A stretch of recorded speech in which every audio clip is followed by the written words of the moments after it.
reason why I feel like I can fly. Thinking about you day and night. I love it when you kiss me, love it when we touch. Every time I'm down here, you make me smile. You're the solution. You are, you are, you are, you are, you are, you are, you are. You are the solution. You are the solution. You are, you are, you are, you are, you are, you are, you are. You are the solution. You are the solution.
Yo! Yo! What's up, everyone?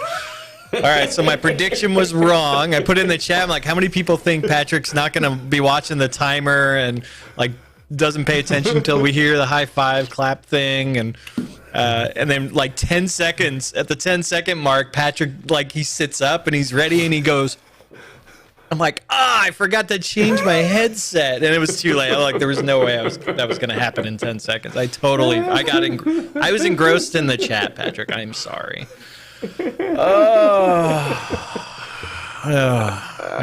Anyway, how you doing, Patrick? I'm all right, man. I got lost in the question. I know. That's why I said that in the chat. Like, he is like in the zone right now. Did you figure it out? Did you get it working? Close, but close. Not yet. Yeah. I copied the question though. I copied the question out of the chat. Yeah. And maybe we'll show it next week. Maybe we can show it next week. The question's gonna get asked today, though. Well, it's a we good can question. Start the discussion, and maybe the people will chime in the chat and be like a muse for you and help you out. That's what the community's about, man. All right. Welcome, everyone. Is Marco Happy here? Saturday. Marco's there. Of course, Marco's there. Now Patrick's nervous. Don't want to talk about Dax with Marco. I already said, I was mentioning because before I was just like, hey, want to know where I got that from? DaxPatterns.com. All right. Howdy, everyone. How is everyone's Saturday? I hope well.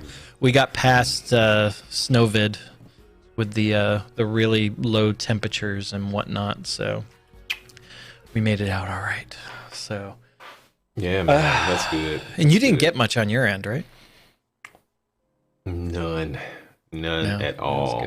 That was good. It just kind of went around us. Yeah, I wish it would have went around us. Yeah. So anyway, it's all good.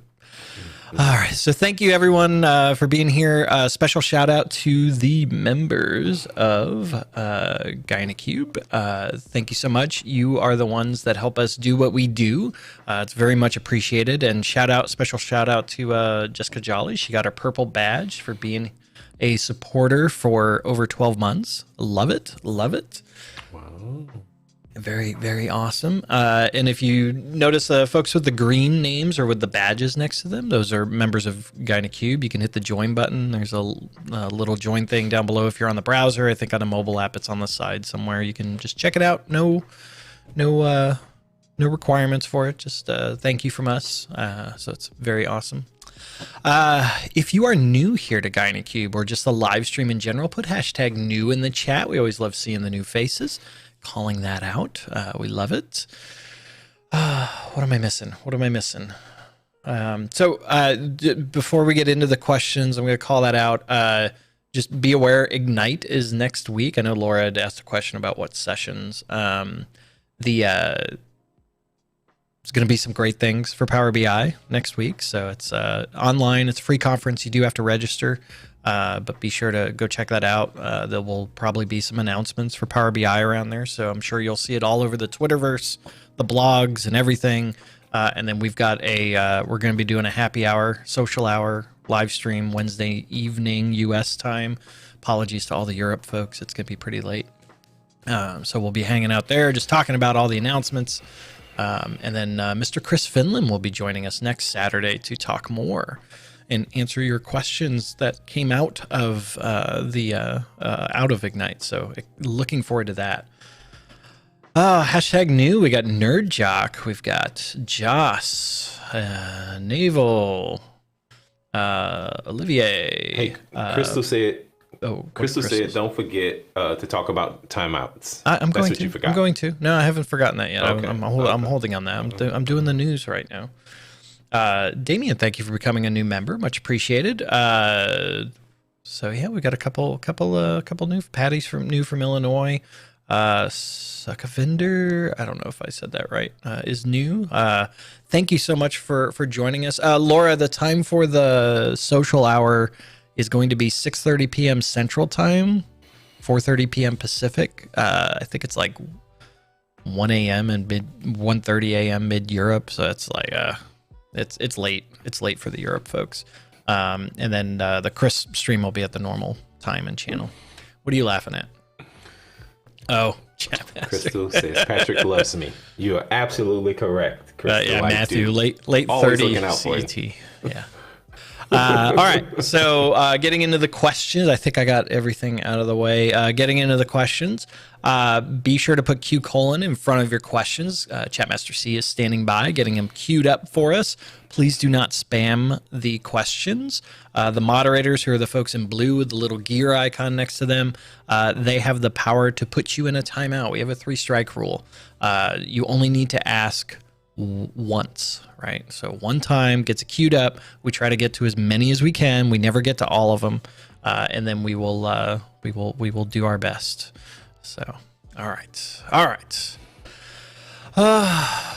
Let's get into the questions. Oh, Mr. Chris is in the chat. Chris Finland's in the chat. Excellent. Yeah, he said he's gonna go deep on Dax. That's funny. That's funny. Marco's in. All right. Oh wow, the queue is light. Get your questions in, folks. All right. Let me start. Matthias, I know you're in first, buddy. And we always start with you. I'm going to start with someone else today, and then we'll come back to you. We're going to ask I'm going to put yours up. So simmer down. It's going to get asked. But I want to start with someone else first. Just share the love a little bit. All right. Here you go, Patrick. This is it. Are you ready? I'm not ready. This is what we've been looking at for a while. Here we go. Kaios, I have a list of clients to visit in a month. How do I see if client X has visited during the current month and the previous 2 months? This would be representative of 3-3, 2-3, 1-3 for each client. Oh, that's actually not what you were working on. But you can take what you have and do that. That's actually not as bad as I was thinking. Yeah. All right. No, I was going down the path. And what I wanted to show is what I'll show in the members only, what I did for Laura's, and I just went down a rabbit hole. So you're not going to show it right now? I'm not showing it right now. Well, don't show what you did for Laura. Not ready. No, okay. What I was doing for that is not. So the thing. I'm disappointed. You're gonna have to do a full-on video for this now. Yes. All right, Kaya. So the rabbit hole we were going down, and I think what did first off, you got to have a calendar table, right? So that's how you're gonna do the time intelligence pieces. But the thing that I pointed Patrick to that was kind of like, oh, that actually worked, is there's a DAX function called parallel period, where you can actually specify how far ago you want to do and whether that's month or years or whatever. So go exploring with parallel period. That seemed to get us on the direction that we were going with, and it was given good results. And the only reason that I wouldn't use something like dates between or something like that, because if I was just looking for the last 3 months, right? If I just wanted to see if they had visited in the last 3 months, that's easy. But the way you want to return it in that fraction, 1, 2, 3, I got to check to see how many.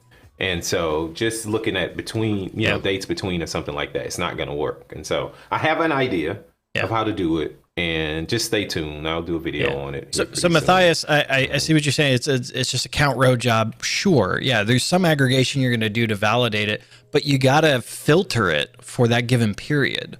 And so how do you do the count rows for just, if we're saying 2 months ago, which was December, how do you do the count rows on just December? Right. So that's because I got to check. That's where we were going. Right. You got to check each one independently.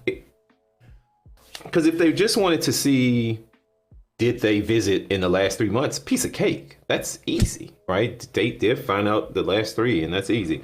But trying to figure out each individual one, you got to check them. Yep. I love Laura's comment. Doesn't every report have a calendar table? What'd she say? No, they don't. They don't. And that's where people get stuck in this. It's like, how do I do it? It's going to be good, though. Stay tuned. And before I even do the video, I will run it by, I'll send Marco the DAX and the PBIX file so he can he can bless it before I do the video on it. He can bless it before I do it. So yeah, cool. All right, all right. Now we'll do. Look what Nick said. Look what Nick said. That's it. That's what I was doing, Nick. So I was doing it for each one, right? I was looking at the current month, the previous month, and 2 months ago, and I was tucking them into variables, and then I was going to do a check. That's absolutely what I was doing. And then I got stuck because if you think about, I was just doing a subtraction, but you can't do a subtraction for February. Yeah. Just -2 because that'll give you 0 instead of 12, right? And then Adam was like, but that's where the parallel period like, is. Yes. Yeah. Yeah. Yep. That's it. You guys got it. So stay tuned. It's coming. It was excellent. Excelente. Yep. There we go. Well, so and then Chris Wagner. So make sure you understand if it has to be a firm. Blah. The thing with that, if you do current period, it just the calendar table just handles that for you, right? So you don't even have to necessarily worry about the date range. So it's the time intelligence functions are going to. Well, now the caveat there, that's if you're going off a calendar year. If you're doing some funky, 53 week or 445, like it gets a little more complicated. Fiscal years should be okay because you could just handle that from the calendar table as well. But if you're doing a special type of calendar type, that may get a little more weird. But yeah. Let me just say this: somebody ruined my Saturday afternoon. So that's what just happened here. Somebody just ruined my Saturday. That's what I always do. I always do that. Patrick goes to Adam. Adam creates the opportunities for Patrick to go down a rabbit hole. I'm the king of distraction for Patrick. Alrighty. Let's do Matthias. All right, let's do your question here. What is this? Introducing Power BI Pro without Office 365 instead of Office 2013 in the company. What are the most relevant shortfalls losing? So Power BI itself is a standalone service, right? You can have pro licenses or premium per user or even Power BI Premium. Like that can all be, that's independent of having an Office 365 subscription. So whether, you don't have E3, you don't have E5. There are things that you get benefits from having like E3 and E5 from an Office perspective. So like some of the Teams integration stuff, a lot of the Office integration. So like with Excel, so if you're not using the Office 365 version of Excel, you don't have the from data set capabilities. So you're gonna be losing some of those, but the base Power BI functionality should be there. One other thing that will be missing as well is I think some of the OneDrive capabilities, because that's dependent on having a OneDrive part of like your E3 subscription there as well. So that is those are things to consider. But base Power BI functionality, you're fine. It's not needed. Not needed at all. So that's a good answer, man. Yeah, it's a good question. Good question. I like those questions. Those types of questions are my jam. Like the DAX data modeling, I like that too, but that's more Patrick's jam. My jam is like admin, config, that kind of stuff. That's my roots. Frederick, thank you for becoming a supporter. Much appreciated. Sorry, Chatmaster C reminded me on the side a few minutes ago. I just now looked. I've got Teams like this. We've got the big 49-inch widescreen monitors, and Teams is like way over there. Look, it's like way over there. And so I just saw Crystal's thing, even though my thing was blinky. So just a reminder at the 30-minute mark, we are cutting over to member-only chat. We'll let you know when we get there. Okay, Vince. Is there a easy way to update multiple files with multiple Power Queries without opening each file? No. Without opening each file. So if you're talking Power BI desktop files, there's not a good way to automate that. You can so one thing you could do is if you went down the data flows route, that would help to centralize some of that. And then if the Power BI desktop files were referencing the data flow, then it wouldn't have to. You could just update the data flow, and if multiple Power BI desktop files were referencing the same data flow, then they all take advantage of that. That would be the easier way. So, sorry, Matthew. What? That cracked me up. He said if you want him to answer a question, you have to put Q colon. Oh, that's funny. That's funny. I would go the data flows route to do that. There's not a way to script the Power BI desktop file. Sorry.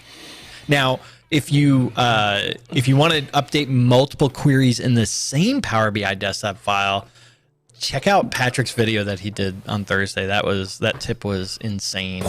For the hey Alex, can you drop a link for Thursday's video? That was a very cool trick in Power Query. Yeah, we talked about that video yesterday. Alex and I did. Yeah. That was a fun video. What I really appreciated there was, and this goes to, like, we all get surprised about new things that we just didn't know about, right? Like, it happens all the time. Just because we've been around Power BI forever and, you know, we've got deep knowledge of the product, there's tons of stuff we don't know. And like this item, like we hit up Alex before the video was even posted. We're like, did you even know about this? And he's like, nope. He's like, he had other ways to accomplish the same thing, but he didn't know specifically about that. And so we taught Alex something about Power Query, and it was, but it just, like, there's always new stuff there that we discover that's probably been there forever, and we just didn't know. That happens. Matthias, it's more than just a parameter. It's not just the parameter. You got to watch the video, man. It's the parameter was not really the thing. Like, oh yeah, use parameters. That's not. That's also a way that I can tell, like in the comment, when people leave comments on the videos, how I know they didn't really watch the video, because they'll comment on the first part of it, and I'm like, yeah, that wasn't the thing. All right. Anyway. Yep. Moving on. Vince, I hope that answered your question. Lance. Let's see, Lance. When deploying, I see Chatmaster C typing in Teams. I just glanced over to make sure I didn't miss anything, and she's typing. I'm like, oh no.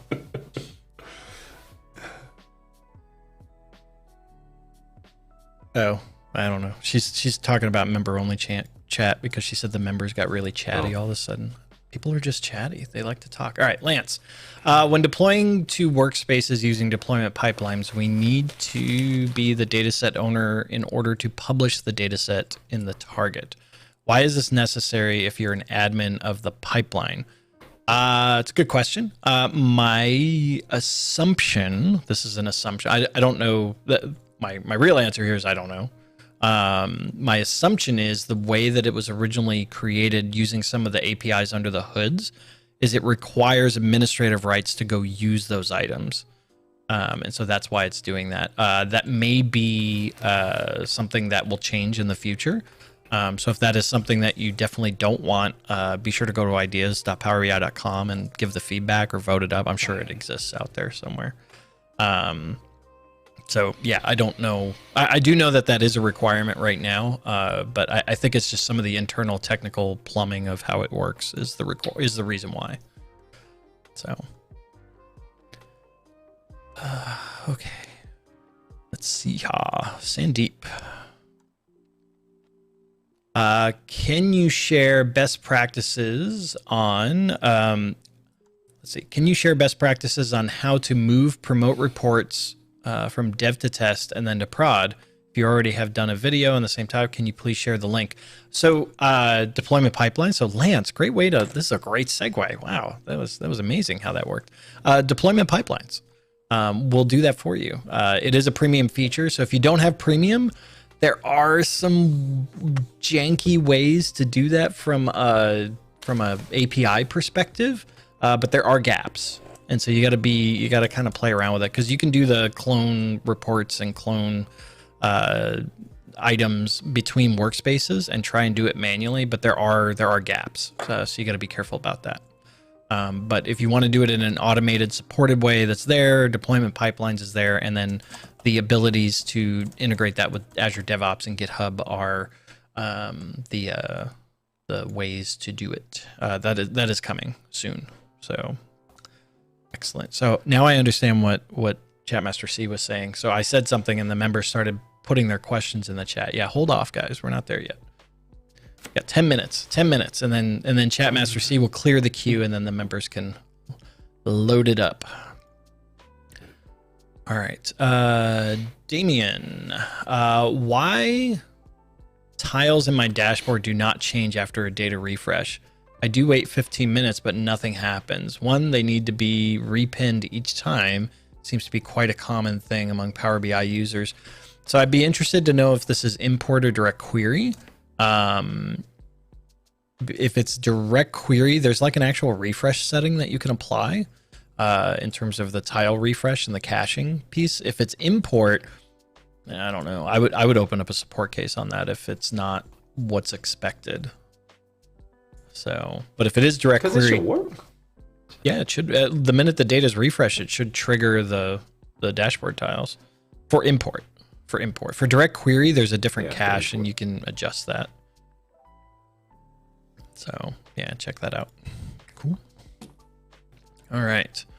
KG.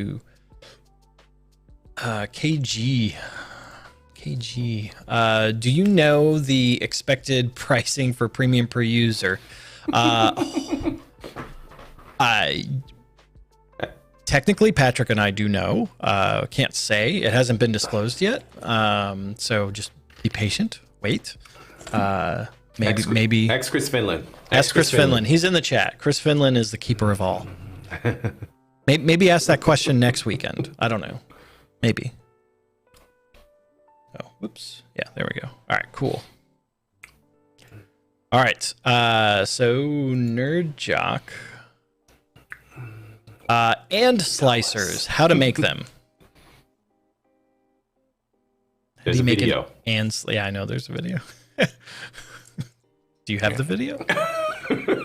Did you do a video on that? Alberto did it. Alberto just did a recent video on it, didn't he?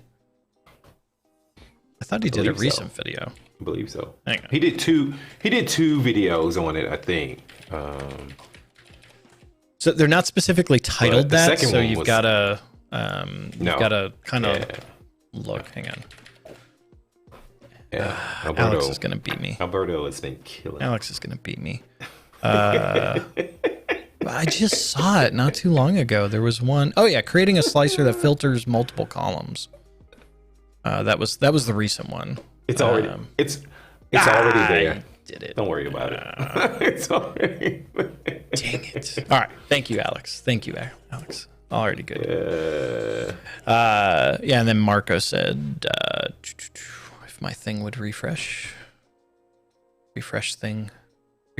Marco said, yes, it is apply and logic to multiple selections in DAX Slicer video on YouTube. Same title as article. Yep. You got to watch that video if you're interested in this. That's a good video. Yes. It is. Sorry, I'm gonna shortcut this question. Chris has a question for you, Patrick. Is there any update on this paginator report visual he's heard mentioned previously on Guy in a Cube? It's in the release wave or release notes now, whatever you want to call it. There's a date for it. Alex is gonna beat me. I'm looking too. I'm going. He's gonna beat you. Alex is gonna beat you. Oh no! Hang on. Where is it? Paginator report visual. There it is. God. Oh, May yes, 2021. Yes. But Alex, I put the direct link to the public item. preview. Public preview, May 2021. Bam. Yes. May 2021. Yes. Nice. It's coming. We're excited. All right. Let's do what's next. Vignesh. In a search function, can you select all without using control plus clicking? Search function. A search function. I don't know what that means. Can you select all without using control plus. So for me, that means that we're doing this in a slicer. And there's a way that you can get an all like item in the slicer, like as an option. Yeah. So you can just do, because there's a toggle on the properties of the slicer. Look, Kevin Arnold said the search in the slicer. You maybe. Yeah, but still the control clicking you're doing. Because when you do that, you don't have the all functionality on the results of the search. Yeah, it's not a good way to do that. Yeah. Sorry. Somebody's gonna get put in timeout. Yeah, someone's gonna get timed out here. Please. I'm gonna do that. And they're not even putting Q. Yeah. Oh my gosh. All right. Did you put everyone in timeout? No, just her. That's how many times that. Wow. All right. Ugh. There we go. Everyone's going in on that. Yeah, please don't do that. That's just annoying. That person should probably actually be blocked. But okay. Rajesh.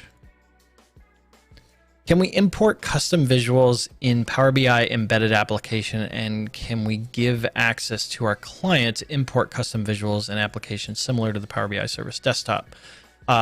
Short answer is yes. Long answer is, I mean, you create your reports in Power BI desktop.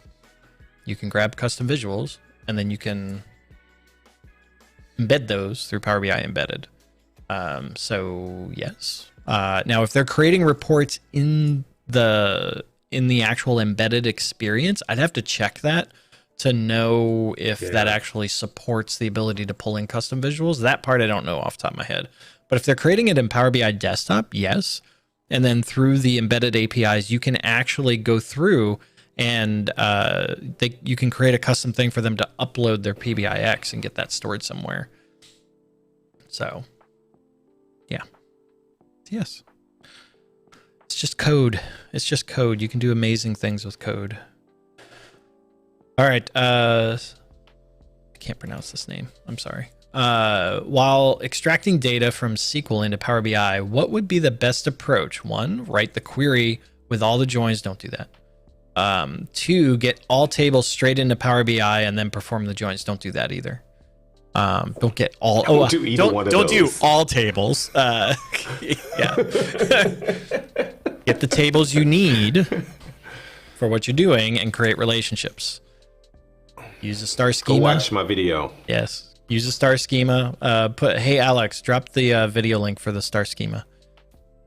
Keep it clean. Keep it simple. Let Power BI do its magic. Ooh, I like it. Keep it clean. Keep it simple. The thing about it though. So there were some comments in the video about star schema, and people were like, "Well, I can use it. I can use a flat table, and it should just work." Yeah, can. But when I was doing this video, Adam made a good point because we chatted about this a lot. He was like, "Think about scale. Your data's going to grow. Your data's going to change, and that flat table may work today, but tomorrow or the next day, it ain't gonna work, or it may not work." But anyway. The other thing too is the complexity you add by doing that, even if it's small. You had the example too where, I mean, your numbers were small, but you could see the perf difference just between the flat table and a table split out. You're adding unnecessary overhead. I had a good conversation with a customer this last week as well, or the week before, where I mentioned, I'm like, look, this is the recommended kind of best practice for doing this. It was around the slowly changing dimension thing. And the way they were coming at it, because they didn't want to make changes to the underlying data structure in the data warehouse. I get that. And this was like really large scale data, right? So it was going to take time to do that. But I'm like, look, that's a business decision that you have to make. But if you're not going to do the best practice way of doing it, you're adding additional overhead. You're going to pay the cost somewhere. You're either going to pay it at the data warehouse layer, or you're going to pay it on the Power BI side, right? So where do you want to pay that cost as well?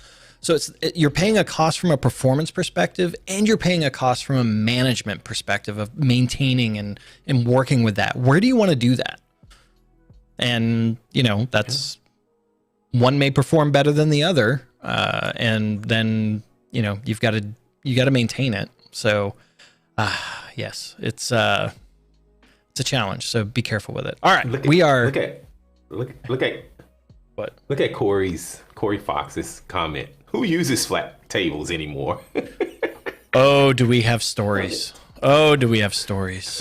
Oh boy, I have stories. People do. People at large enterprise customers do. they do. It's easy, right? They're just coming from Excel. All right, we are cutting over to member-only chat, so folks are still welcome to participate, to hang out and watch, but only members will be able to participate in the chat. And Chatmaster C has cleared the queues, so go ahead and members get your repost. You can repost your questions. You won't get put in a timeout. So put those in. We'll get them queued up and ready to go. With that, we have some member questions, Patrick. So one of the, and I remembered too, one of the benefits of being a member is you can go ahead and pre-submit questions for the visitor and producer tier. And so we have two, and I'm pretty sure these will work today because I copied the files over. All right, so the first question from Westwall Eye Guy, and I saw him in the chat. So how you doing? At my company, we are big users of Essbase, OLAP multidimensional. I think we can replace it with either Azure Analysis Services or maybe even Power BI Premium. One of the stumbling blocks is multidimensional custom member formulas. How can you accomplish these custom member formulas using DAX or data modeling in Azure AS or Power BI? Great question. I'm actually going to put a link in the chat here. This was asked, the first live stream we had with Marco. Micah Dale basically asked the same question, but he was talking about it in terms of cash flow analysis. And so I'm going to put a link with the time marker for when that question was. Definitely go check that out. There was Marco did a really good explanation of why this is challenging. One of the things that was called out was like he was trying to do it with calc columns. Calc columns? No, calculation. Why am I blanking on the name? What was the thing? What's the calculation groups? Calc groups? Yeah, calc groups. And so the thing he commented on this was that, so there's not a direct way to do this. And with calc groups, he was trying to, but he said at the time, like the performance was really bad and it was really complicated to do. And there were some things that needed to be updated with calc groups to maybe get this to work. And I don't think any of that's happened yet. So it's really, really difficult and will be really, really slow. And so the recommendation was, look, if you have to do something like that, you've got to do it in multidimensional. So, yep. And I know Marco's there. Marco, let me know if I missed anything there. All right. The next one that we got was from Miss Laura Graham Brown. So I'm so nervous now. I've got a measure that counts how many times a customer ordered more than $100 in one order. I know I want a measure that counts how many customers have done that more than 3 times. Basically, a measure to count the frequency of a result in another measure. Are you ready, Patrick? Are you ready? I'm so nervous. I know. I'm so nervous with Marco here. Should we head over to your machine? Let's head over to my laptop. All right. All right. So, Laura, I made a little spreadsheet, not this one, but anyway, I made a little spreadsheet that kind of simulated your data, and then I imported it into Power BI. And the way I write DAX is what I learned from Marco. And to be honest with you, like I don't use that little query editor when it's somewhat challenging. I go step by step by step. And so in your question, there were 2 constants that I knew. You wanted things that was 100 and things that was $3. One thing I did miss in the question, I was listening to Adam read it. You want to use the measure you already created. And I can update this before Adam sends this to you. And so the first thing I did was check this out, right? When you're writing some things that you want to know, I think about it like I'm going to answer the question. The first question I wanted to answer was, give me purchases greater than $100. And so this part right here, I declared the thresholds, and then it's just this little filter, and Alex Powers and I were talking about this yesterday. A lot of people don't realize that filter returns a table. And so if I just do this little piece right here, you can see if I run this, it's going to give me all of the sales that are greater than $100, right? And then I did a calculate with add columns and summarize to filter that table and only show me the sales that are over $100. So then I can return that variable, right? You'll see right here. So I can see all my purchases. Make that a little bigger. So you can see how many purchases. Both are really small. Which one? This? Both. All right. What about there that? There we go. Whoa, yeah, that's good. All right. Cool. Thank you, Adam. Yes. All right. That's always what I'm going to say. You should have something in your head that just says, Adam's going to complain about that. Anyway, continue. Sorry. Continue. And then after I got this list, it was pretty easy for me to find the customers that had, purchases greater than 3, just another filter. And I did it this way to explain the thought process of when I'm writing DAX, right? And you can optimize this later. People say, oh, Patrick, you shouldn't use filter. You should do something else. Oh, you should use treat as. You should do this. But this is the thought process. Then I go back and optimize my DAX. So now I have that variable. And now I'm just going to say, I want to filter that table and only give me, the people that's made purchases greater than 3. And so then I go comment this out and return this one, right? And then I can see there's only customers that's purchased more than 3. And then I just do a count rows over that variable. And then I can see, right, there's the people that not commenting enough stuff out here. If I try to do this, I'll get this nice error down here that says, hey, you can't do that because it's not a table expression. In the DAX Studio, can add a little constructor right there that'll build that table out for you. And boom, 3 people. Laura and Adam's going to send all this stuff to you. But you can see if you just break it down step by step by step by step, it's easy to get to the solution that you want. So that's it, Adam. Marco, what do you think, Marco? That was nice. So nervous. I'm so nervous, Marco. He didn't say anything. He's not even commenting. He's in shock right now, Patrick, of how magical that was. You have blown him away. No, I did not. No, but you're right. It's that thought process, right? Of like break it down, and then you can break it down so you can understand like what's giving you what, and then you can go back and put it all together and make it look nice and pretty, and yeah. Play with it. Yeah. Oh, so Johnny asked, how did you know about the constructor trick to get the table thing when you got the error? Oh, hang on 1 second. I'll tell you. There's a chapter in this book that told me. But also, go back to my machine just for 1 second. Go back to my machine just 1 second. All right. Johnny, what's cool though, you can do this a couple of ways. Like if you didn't want the constructor, there's a function row, and then I can name it, and that'll give me customers with more than 2 purchases, And what I'll say is that if you click on functions here in DAX Studio, and I was just telling Adam this morning, you just need to, if this was T-SQL, when he brought up the parallel period, I was like, oh shit, oh. Oh my.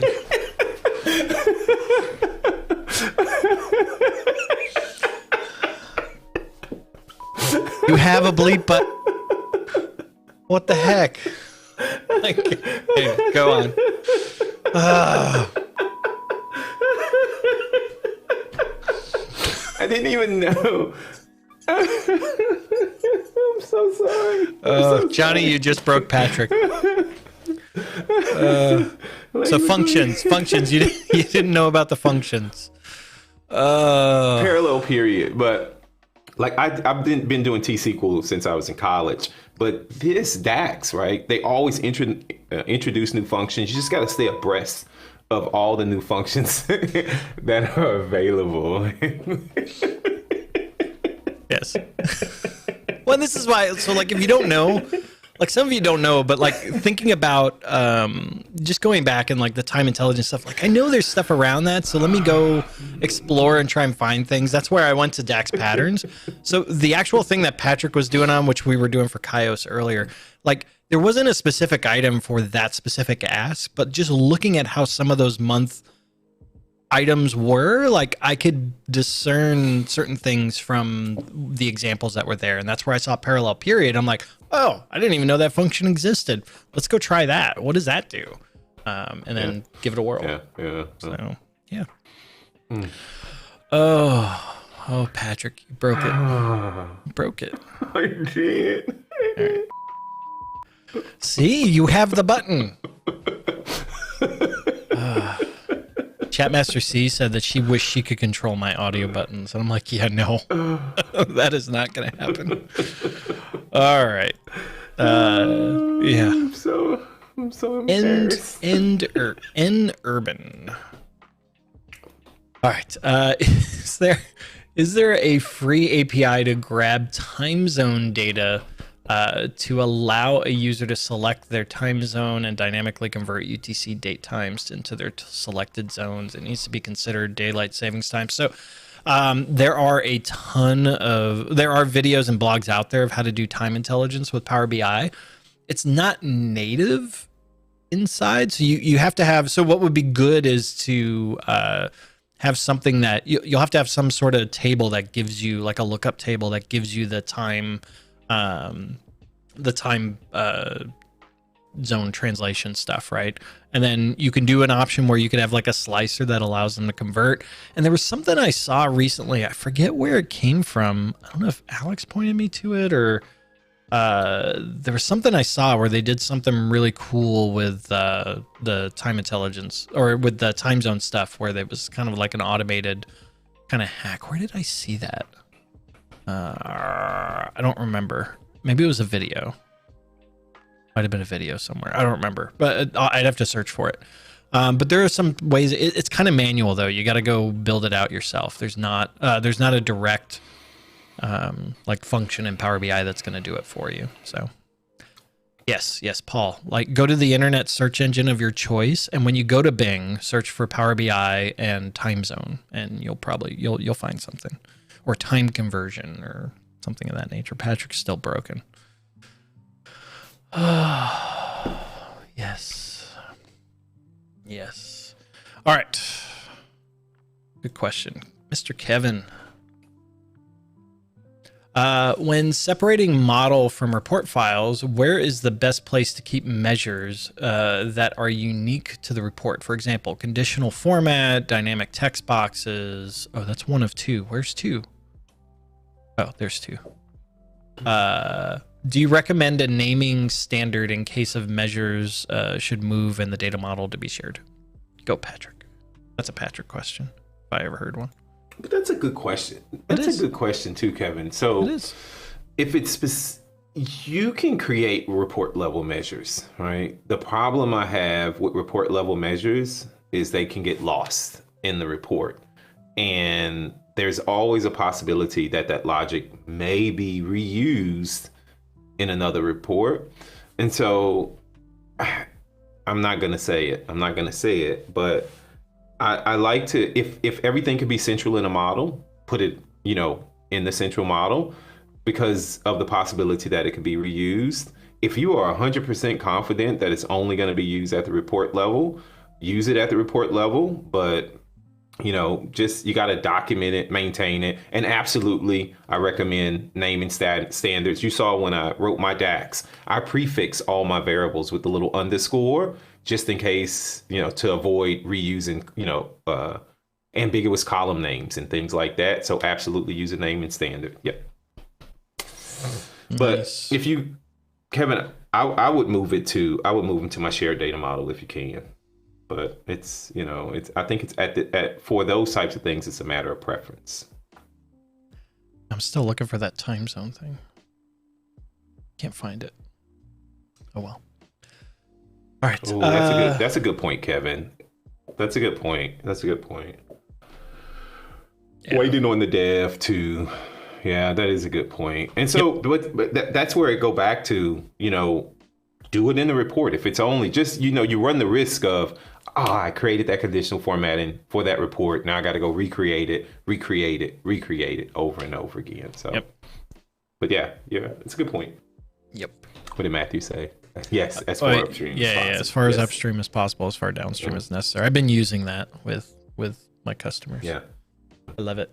All right, so real quick, so Max Powers, thank you for becoming a member. I don't know if you're related to Alex or if that's like Alex's alternate identity. And then Yost, thank you for becoming a member. Or I think you may have Yost just became a member. Excellent. And then Lame, and then Hark, Karen, and Mr. Papa. Thank you all. Very much appreciated. All right, let's get. And then Thomas added something too. He said the problem is when you use the same measure names for different measures or different measure names for the same measure. Yeah, you got to be careful with that. Oh, got to do some planning around and thinking. Patrick, Chat Master C sent me said, "You shouldn't send me things in Teams because I'm gonna say it out loud." So she told me that I talk too much, and she wants to hear more unfiltered Patrick. So say we all. All right. I'm not saying anything else. All right. So there were a couple. Wait, what? Were you gonna say something? Okay. So Jessica's question here, and I think Laura, was it you that asked the same thing? So is there a must not miss session at Ignite we should attend? Is it the business application keynote? If there is, so honestly, I haven't looked at the full schedule, so I don't know which sessions are there. I know of a couple. So the session that Arun does, so go look up Arun and go look at, he's doing a Power BI vision session. So definitely watch that one. And then there's another session that Priya is doing. I would have to look that up. Hey, Alex, if you can drop that.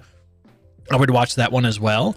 I would be remiss also if I didn't mention the session that Chris Finland and Patrick are doing on paginated reports. That is also going to be a good session.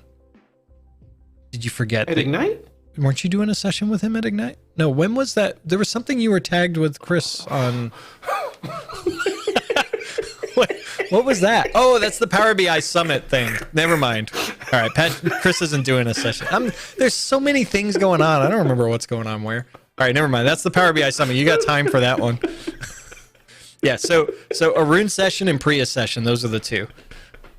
Yes, thank you, Alex. Yes. Patrick's like, wait, what? Yeah, Chris also, like, what?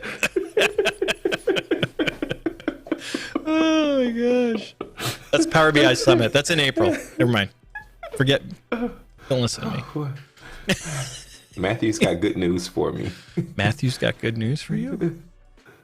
That's what he said. I like good news. I dislike bad news. Oh boy, you scared me, man. And then Chewy. You scared there should be a Do it. You scared the Yeah. You got to work on using that a little bit. So Chewy, Adam and Patrick unplugged. Chewy, I'm afraid of that session though, because we might get like banned from ever speaking at Ignite again the way Patrick's mouth is. All right. So Matthew was talking about that morning when you guys that afternoon when you rolled up on me and was like, your sessions moved to 8 a.m. Yeah. Thanks, Matthew. That was Thank you awesome. so much, Matthew. Well, and like I saw Matthew go, and I hadn't told Patrick yet about this move. This was for the BI Power Hour. I had to make some logistical choices that affected Patrick, and I just saw Matthew across the room going up to Patrick. I'm like, no. And then Patrick just kind of gave me the stink eye, like. And then he gave me shade in that whole session, and people loved the session too. It was amazing. I was like, dude, you were a, that's what you were, and they loved it. They ate it up. It was great. You were not happy though. All right, Christian, For Adam, Patrick, and everyone else in the chat, does anyone know a workaround to replicate add index columns in Power Query but still keep the query folding for a SQL Server data source? Do it on the data source?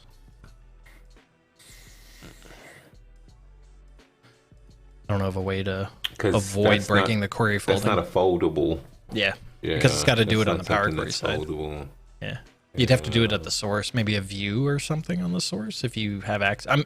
I'm assuming you're asking. Christian's been around the block. I'm assuming he's asking because he doesn't have access to the source. Yeah. So, yes. If Alex hadn't chimed in, then it's probably not possible. Alex is this Power Query, Chris Webb, Alex Powers, and those guys. They know some. Yeah, I don't have a good answer for it. From our perspective, there's not a good way to do that from a Power Query side without to maintain folding. So, sorry. Fernando's comment, Patrick, that's a wow. You've become the Tina Turner of BI. Tina Turner. I was Will Smith. Now I'm Tina Turner. All right. Big wheels keep on turning, and the proud mirror keeps on burning. And we just got a copyright strike. Oh, God, dog it. No, I'm just kidding. I doubt that.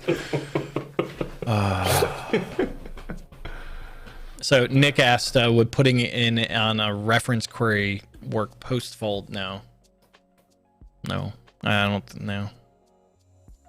I think you're still going to get busted on that. Yeah. All right. Patrick's got 2 strikes. I'm going to be kicked off today. I got a few more minutes before you only got a few more minutes, so if you get kicked out, it's like, please, Patrick gets kicked off. Okay. Go drink a beer. Yeah, that's right. That's right. It's Saturday. Yeah. All right. Bargov, is copy visual and personalize available in Power BI embedded? I believe the personalize is. I believe that is. The copy visual, I'd have to try it. Let's try it. Hang on. Let's try it. I'm feeling adventurous. I gotta find, and I'm so excited. Where is it? All right. Let me pull this over here. Oh, that is. Let me go over to my machine. Oh, you got when you come back, you gotta show Matthew's post. That's good. That's a good one. All right. So if you're not familiar with the Power BI embedded playground, definitely check it out. I'll put a link in there's a short link for it. I don't know if I remember the short link. aka.ms/pbiejs. Yes? No, that's not it. Nope. All right. Yeah. Anyway, the Power BI embedded playground, I'll put the long link in the chat. So this is something you can do to play around to see what the capabilities are. So I'm going to go to showcase. By the way, I'm very excited. I'm going to tease that there is a video that will be coming out in a little bit that will highlight some updates coming for this, which is really exciting. All right. That's not what I want. They changed this. Where's I just want to try a report. So let's just run it. And I'm going to... How do I... You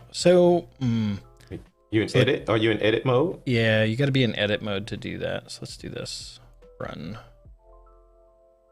Well, but you could do I thought you could do the copy from the thing, but it's got to be enabled on the title bar. So the title bar was disabled because there would be a copy item that's there, but I'm not seeing it on the embedded on the title bar. So it's maybe no. So this is why we try. So, but I'm not seeing, it looks like on this report, they may have disabled the toolbar stuff because this is all customized. So I'd have to try on a report that actually had it enabled, which I don't have readily available. Oh, that one's got more, but it doesn't have the copy. Normally there's like a copy icon here on the title. that you can copy it, and I'm not seeing it. So play around with it, maybe. I'm going to go with no, but I'd have to try it more to understand. But the playground's a great way to do that. All right. Kendall. How are we doing on time? Oh, man. Oh, wait, you said, sorry. Kendall, we'll come back to you. You said Matthew had something. Yeah, we don't need another live stream. We don't need to find a way to the Power BI homepage. I'm not going to sing it because then it'll be another violation. Oh. You don't get it? No, I know. It's a Pink Floyd thing. Okay. I it was a wall. It's made up. It's not going to ding you for the wall. I got the reference. I wasn't going to sing that. I was going to. Okay. All right. Yeah, it's fine. Oh, Matthew said sing it. Sing it. No, I will not. No, I will not. I'm not getting in trouble. You're not going to get in trouble. Sing it. Let's go. No. No. Such a wuss. All right, Kendall. Do you need to have the same year and month for the Power BI desktop for report server and the Power BI desktop to open files in both? No. However, as long as the features, yeah, that's gonna be the thing. The features are gonna be the thing. So the Power BI desktop for Power BI report server could be there's a lag, and so let's say it came out in January. Both of them are trued up. Well, so the January for Power BI report server would have had December because we don't have a Power BI desktop for January for the service, right? So January is the December build for the service, and then let's say now we're in March. The March release of Power BI desktop for the service comes out, and then you've still got the January build of the Power BI report server, which is really December. This is a very confusing example. And so if something new comes out in the March release, and then you try and open that up and you use that feature, and then you try and open it up on the Power BI report server one, you could get some errors. So, and Jessica said that wasn't a Pink Floyd song. It was a Tina song. Okay. In my head, I was singing The Wall, which I think it worked with anyway. Anyway. Kendall, I would just, if you're going to report server, I would use the one that's optimized for report server. Yep. And then if you're going to the service, use the one for the service. That way you don't, that crazy thing that Adam was just explaining, you don't even have to worry about any of that. Just optimize it up for each one. Yep. All right, I'm going to grab, Max Powers had a question. I'm going to grab him. He's a new member. Can Power BI Desktop handle 12 Excel sheets with 300 to 400 meg logistics data each? Do I need to strip them down beforehand? Whew. First of all, Excel will be really slow with the refresh. So if you can strip them and make them CSV files, do that. Yes. If you have to use Excel, strip them down. Definitely strip it down before you pull it in. Use Matthew's quote again. Yeah. Yes. So can you get them and have a process like gets them into a SQL table somewhere? That would be even better. Some other place. But yeah, CSV versus Excel. CSV is going to perform faster. Yeah, that may be a good exercise for data flows as well. Oh, that's a good idea. Might be better for data flows. Idea. So, because then you're kind of moving it out of the Power BI desktop file and the data set refresh. You're processing it separately, and then so cool. I mean, but it can handle it, right? Yeah. It probably can handle it if your machine can handle it. That's true, but then in the service, there's a lot of things that are going to depend there because I don't know how the mashup engine. Are you going to blow out the mashup engine with what you're trying to do with it? That I don't know. In the service, you're saying. When you're doing a refresh in the service, I don't know if that's going to blow out the mashup engine. So, yep. All right, let's see. We got another minute or so. Let's do Miss Belinda. When are you doing multiple? When you are doing multiple calculations in DAX, is it better to use a variable and make it a bigger formula or embed multiple measures? It depends. I would, so in general, use variables. In terms absolutely of use variables. yeah, in terms of like embedding multiple measures and like having like sub measures and things of that nature, I mean, there was a discussion I think like Marco and Alberto were having. I forget where, but like there was also a little bit of argument over like which performs better, and like in some cases it just doesn't matter. Yeah, I don't remember where that. Maybe that was on our live stream. I don't remember. I think it was. Yeah. I think it was. So, but it was one of those things where it was like it probably doesn't perform differently, but it could, right? So it's one of those things where you gotta, as you're doing those items, use DAX Studio, get baselines, and see what the performance is, and try the different ways and see which one's better. It's going to depend on the data model. It's going to depend on the data. It's going to depend on the DAX. Use variables for sure. So, yes. Absolutely use variables. All right. Whew. That was a lot. We are over time. So thank you everyone for hanging out with us this morning. And I'm just going to have to generally apologize for Patrick's behavior this live stream. I'm so sorry. Can't take him anywhere. But thank you everyone. Wednesday evening, check out the so it's Wednesday evening, 6:30 p.m. Central, 4:30 p.m. Pacific. Check out the social hour we're going to do for Ignite. We're just going to hang out with the folks from BI Focal Channel. Just have a good time, have a drink, relax, and enjoy everyone's company, and just talk about Ignite. And then March 6th at 9:30 a.m. Central, Mr. Chris Finland will be joining us to answer your questions more about what's happened at Ignite. So excited about that. I forgot about that. I did not. I confirmed with him earlier this week. Alrighty, folks. Thanks, and we will see you out on the interwebs.